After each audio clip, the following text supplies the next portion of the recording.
teaching, which I'll try to summarize in the last slide on the lessons, is my view is rather deep, and I will try to explain that through the contemplation.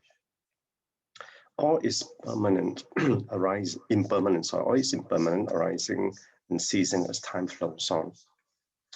So this particular line is one explains about the nature of existence, but because of our mind, we attach to what there is in the state of impermanence. Okay, so that's the affliction arising from that. So the way later on that Master explained is to deal with this affliction is to understand emptiness. Okay? But there is an issue there in understanding emptiness, in the sense that how can something which is in existence be empty? And that's where we are struggling. Okay, so that's the initial part. All living beings suffer, bringing their karma to be born into suffering. So this is the truth of suffering. When we are born, we have these karmic seeds we have in our life. So if we then have this impermanence, on top of that, we have the karmic seeds to settle. We got two difficult factors to deal with right now, right? But so impermanence applies to everything. Okay, it's all. It's nothing to do. It's just not me, or that's impermanent, and you don't have. So everything. But our karma is only specific to us. So we have one part which is applicable to all, and there's one part which is applicable to us. Right. So that is the things that we have to deal with. Then went on to say this next verse: all phenomena are empty and do not arise. They have no real appearance. So then, to then deal with these two areas, and that's where the Dharma is. It's empty. They do not arise. They have no appearance. So that's where we struggle with the Dharma in trying to understand this emptiness. So if we then realize these phenomena are empty, or phenomena is without self in the fourfold mindfulness, then the state of impermanence shouldn't be afflicted by that. And the karma that we have, we should be embracing that to deal with it. So none of this belongs to us because it's impermanent. And yet we try to take control through force. And this is also another very important line. As I'll come to that later on. I'll pick up this line and deal with it later. So Master's explanation. In life, everything is indeed impermanent, arising and ceasing as time flows on. So therefore, even if we are enjoying ourselves, and this is what worldly happiness is about, that will cease. Even worldly unhappiness that arises, it will cease in time. Even COVID-19 that arises, it will cease in time. So everything that arises will cease in time. The question is, how long are we going to bear this? And how are we going to deal with this in the meantime when we are facing this? So our body is impermanent, and as are all things around us. So therefore, this existence in impermanence that we need to understand. All living beings suffer because we are born with desirous thoughts. We cannot avoid encountering its sufferings. So when we have this existence in impermanence, and we are in the desirous realm, we have desirous thoughts, we latch onto that. So we latch onto that because for few reasons. Number one is through our habitual tendencies. Number two is because if we are in desirous realm, we satisfy our sensory consciousness. We enjoy the pleasure. So we latch onto that. Or it could be from past affinities, and we latch onto that. Or things that we do not like, and therefore that we hate, and we encounter them, and the disaster side or desire, and therefore we suffer as a result of meeting those. And it's also the five skandhas as a result of which mix up with our sensory consciousness, and that lead to feeling, perception, and the worldly consciousness. So all these are in the eight sufferings. So everything is impermanent, arises and ceases as time flows. As we have the chance to listen to the Dharma, we can extend the breadth of our life by seizing this opportunity to expand and clarify our understanding of Dharma, and thus experience it more profoundly. So what do I mean by extend the breadth of our life? So the breadth of our life is that we need to, this is the part that when our heart and minds are not open, we have boundaries. If you remember, I've been sharing with you all in the past few days, we have internal lines and boundaries, and this is what I like, and there's not what that I don't like. So when we do that, we narrow our what our life should be. So as a result of which, whenever things that I do not like, I suffer. And this is what it right, there is sufferings. And but if we were to extend the breath, sometimes when we're in practice, we cannot get rid of these afflictions that we have. So we try to extend the boundaries, right? Extend the boundaries, we encompass more. And we keep on extending the boundary until the boundary doesn't exist anymore. And then we can, this is the opportunity to expand and clarify, understand, because each time we expand that boundary that we have, that invisible boundary that we have, our understanding of Dharma will definitely expand. Not only will we expand, we want to elevate that. When we elevate that, we'll be elevating our consciousness. And as we elevate our consciousness, we will evolve in our spiritual cultivation. And that's where we are experiencing more profoundly. So sentient beings share collective karma.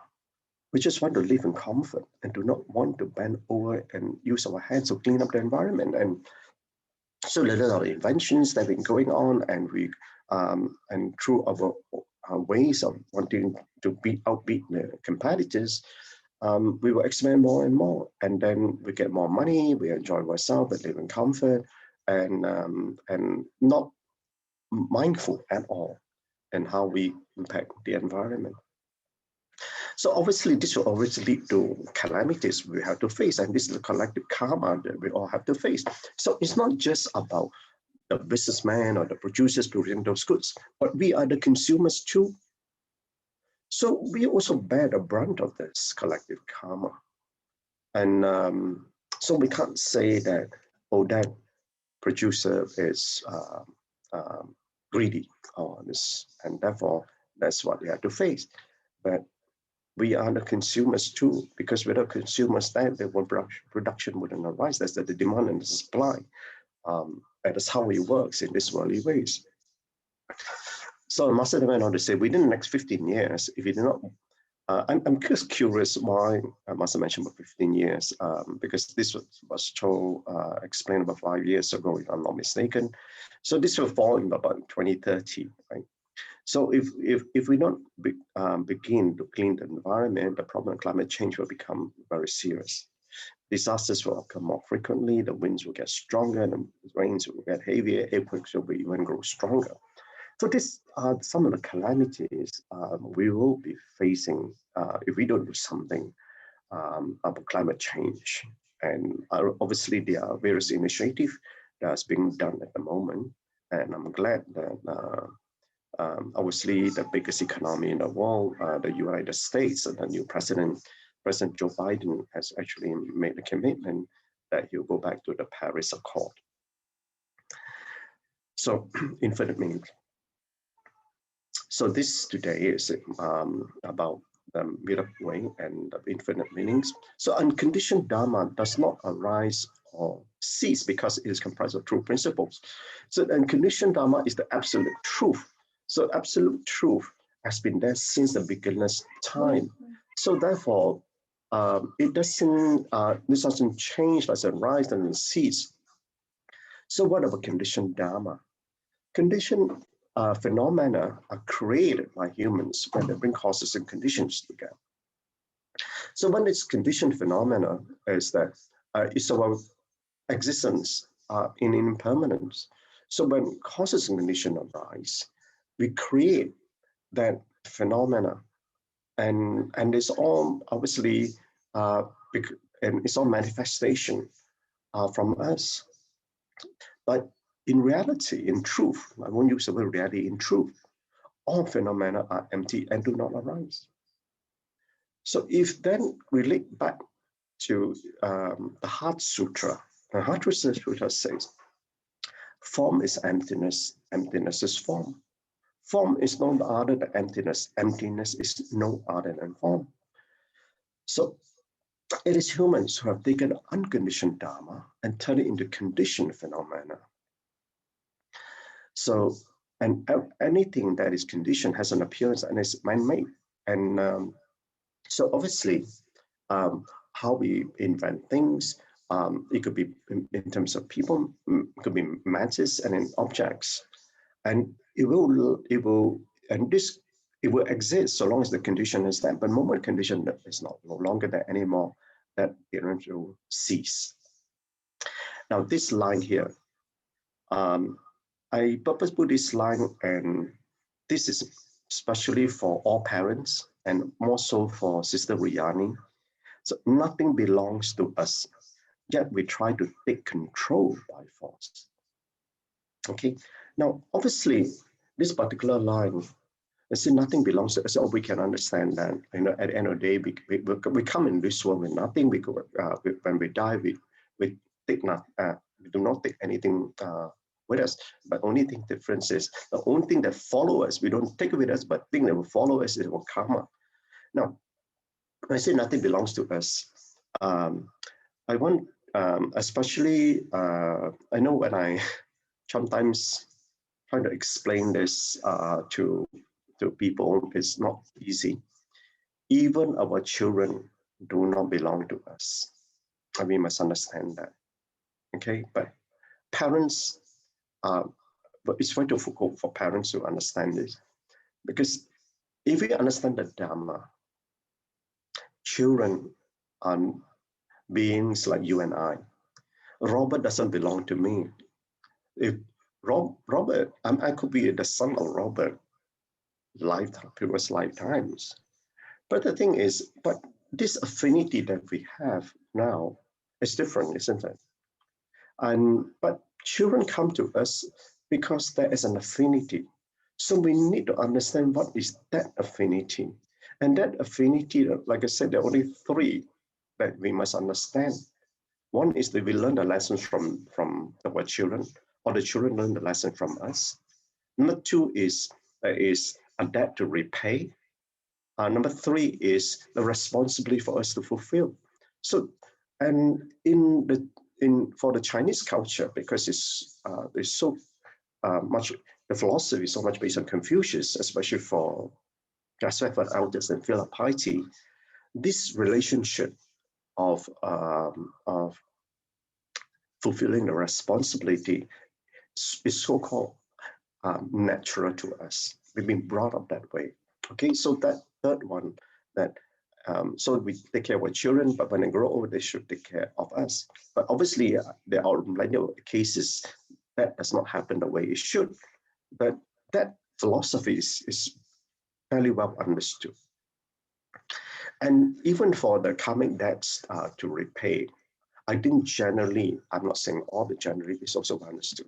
It's the first one that parents have difficulty is the learning karmic lesson, because we take control by force. And the children are here also to teach us. And that lessons, the condition will be there to teach us. And so much as we teach the children, we also need to learn from our children. All encompassing wisdom is the understanding of the path of our Buddhas. All encompassing wisdom gives rise to infinite meanings. And I pick up this line because if you remember your Bodhisattva vows, and it says that the third vow says, Dharma doors are innumerable. I vow to enter them all. Okay, how can you enter all the Dharma doors? And there are innumerable Buddhas. This is what that all encompassing wisdom arises to infinite meanings. And this is the part that we enter this particular law, one door will open to the next. And that is the one that talk about infinite meanings, that will enter all the Dharma doors. So we can experience all the suffering in the world and realize spiritual practice is about relieving all suffering. So we want to relieve suffering, we need to cut out the causes. So we don't have to cut off, if the calamities are coming, to avoid calamities, we need to cut off our the way of life that and it's not just about, remember at the initial as I mentioned, there's this thing which is applies to every one of us. There's one part of karma which is specific to us. So the karma which is specific to us, we have to settle that on our own. But this collective karma that we have, so when we deal with karma and the causes, it's not just our own for ourselves, but we also need to deal with the part that relate to collective karma. And that's why the Bodhisattva path is always about walking amongst the masses. All Buddhas share the same path. Starting with all Buddhas share the same path. You want to enter all the Dharma doors, right? Or there, Buddhas are innumerable, right? I want to serve them all. So when this path, enter all the Dharma doors that we have to enter, is all share the same path. And that's why this is why it's called the great Dharma vehicle. When you enter this door, all the doors will open. So starting with unconditioned Dharma, the principles of true emptiness, the Buddha used our world's wondrous existence analogy to teach us. But because it's hard for us to start off by understand this, what the true emptiness of the unconditioned Dharma, yes. So then when the Buddha taught us, he taught with wondrous existence. This is the existence of this life that we have. And you use analogy so they can relate to what happens in our life. So the lessons learned. Our minds are huge, unsettling wave filled with ignorance. So the waves, it swells up, it rises, and it'll come down. So they're like waves. And for us to overcome our afflictions, then can we reach the state of noble beings? Noble beings are enlightened beings. And so therefore, we need to understand this arising of our thoughts. And this is why the internal cultivation and the inner awareness of ourselves is very important. Now, the middle way is not biased towards existence, nor towards emptiness. From emptiness, true emptiness, we can thoroughly understand all things are empty in nature and impermanent. So we must not cling to existence, which is wondrous existence. When we bring causes conditions together to give rise to conditioned phenomena, we create much karma. So let me finish this last paragraph here. Wondrous existence is wondrously profound. Therefore, walking the middle way means we are not attached to emptiness, nor are we attached to existence. In emptiness, we must penetrate through emptiness. In existence, we must know wondrous existence. So wondrous existence in true emptiness is what the Dharma or the middle way teaches us. Let me try to explain this with my limited knowledge. Before the Buddha attained enlightenment, if you remember, he was with the 5 other ascetics practicing in Uruvela Valley. He meditated until then it was so scrawny was just, and it was said that the stomach was almost touching the spine. So he was trying to cling on and abandon everything. And then it's like going to the extreme emptiness part of it, even to the extreme part of it, to the emptiness of the body. But he couldn't find the answer. So when he decided at a point in time, he was near death, and he actually came out from meditation. And at that time, he was very weak. And there was a lady who was nearby there and saw the setting, and obviously they revere spiritual practitioners. So her name was Sujata. So Sujata actually then served him with milk rice, and he took the milk rice. But the other ascetics saw at that time Prince Siddhartha doing that, and they were very disappointed. So they walked away from him and abandoned him. And so he knew that that is not the way to practice. When he took the milk rice and he gained his strength, and he was by the river, I think it's called Naranga River, which today is already quite dried up. And he floated his bowl, and he asked that whether he would ever attain enlightenment. I said, and the river was flowing downstream, and he said that if I can ever find the path, let this bowl float upstream. And they did. The bowl floated upstream, and it sank down to the Naranga River. So when he went on to Bodh Gaya, and that's where he sat down the Bodhi tree, and he made a vow that he will not leave that tree until he attained enlightenment. And that's where he attained enlightenment. And that's where the realization of the middle path came about.